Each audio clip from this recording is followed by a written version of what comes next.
ఇక్కడ కాంగ్రెస్ పార్టీగా మేము ఏం కోరుతున్నామంటే, మా ప్రభుత్వం అధికారంలోకి రాగానే కాళేశ్వరం ప్రాజెక్టుకు సంబంధించి జ్యుడిషియల్ ఎంక్వైరీ ఆదేశించింది.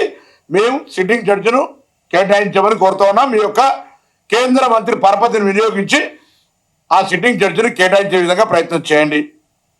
2, నిజంగా మీరు టీఆర్ఎస్ తోటి స్నేహితులు లేకపోతే మీరు గోషా మహల్లా మీ పార్టీ అభ్యర్థి మీద ఎంఐఎం పోటీ లేదు, జూబ్లీ హిల్స్లో మాత్రం అజరౌద్దీన్ మీద పోటీ ఉంది.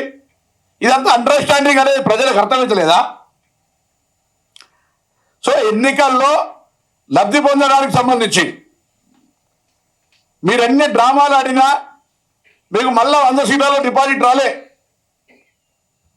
మీరు డిపాజిట్ రాని ఏదో కొత్తగా దాన్ని ఏదో మాట్లాడితే దాన్ని జరుగుతుంది అనుకుంటే మేము అడుగుతున్నాను. కేసీఆర్ ప్రతిపాదిత తెలంగాణ రాష్ట్ర బీజేపీ అధ్యక్షుడివి, అంతకంటే నీకు మించిన అర్హత ఏంది? ఇది మేము కాదు, భారతీయ జనతా పార్టీ నాయకత్వం. ఇవాళ కూడా అసలు వాస్తవంగా తెలంగాణ డిఎన్ఏ ఉన్న వాళ్ళు ఎవరు కూడా భారతీయ జనతా పార్టీ ఉండద్దు.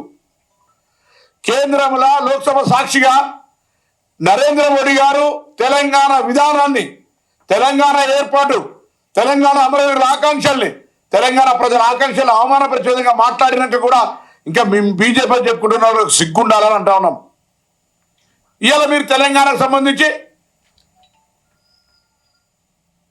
మేము ప్రభుత్వం ఏర్పడి అసలు ఫలితాలు రేపటికి నెలైతే 7 తారీఖు నాడు క్యాబినెట్ అయితే మేము మా నాయకుడిని అంతా ఎంపిక చేసుకునే కార్యక్రమం జరుగుతుంది. ఇప్పుడు మీరు మీ యొక్క శాసనసభ పక్ష నాయకుని కూడా ఎంపిక చేసుకునే ప్రశ్న లేదు.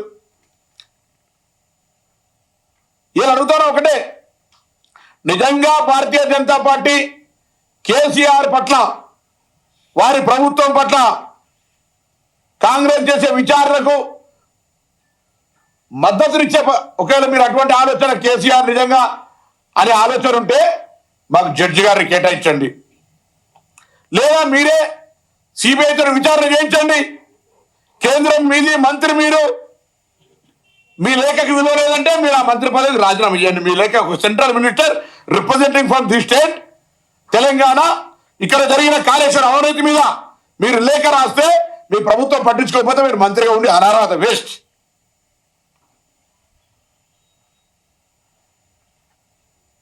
మొన్న హోంశాఖ సహాయ మంత్రి ఇప్పుడు ఉన్నట్టు నిజమేనా? సో ఇటువంటి పరిస్థితులలో దయచేసి నాలికను తాటిమట్ట నాలికగా మార్చుకోకు కిషన్ రెడ్డి గారు. మీరు టీఆర్ఎస్ అనేటువంటిది చట్టాపట్టాలు వేసుకున్నటువంటి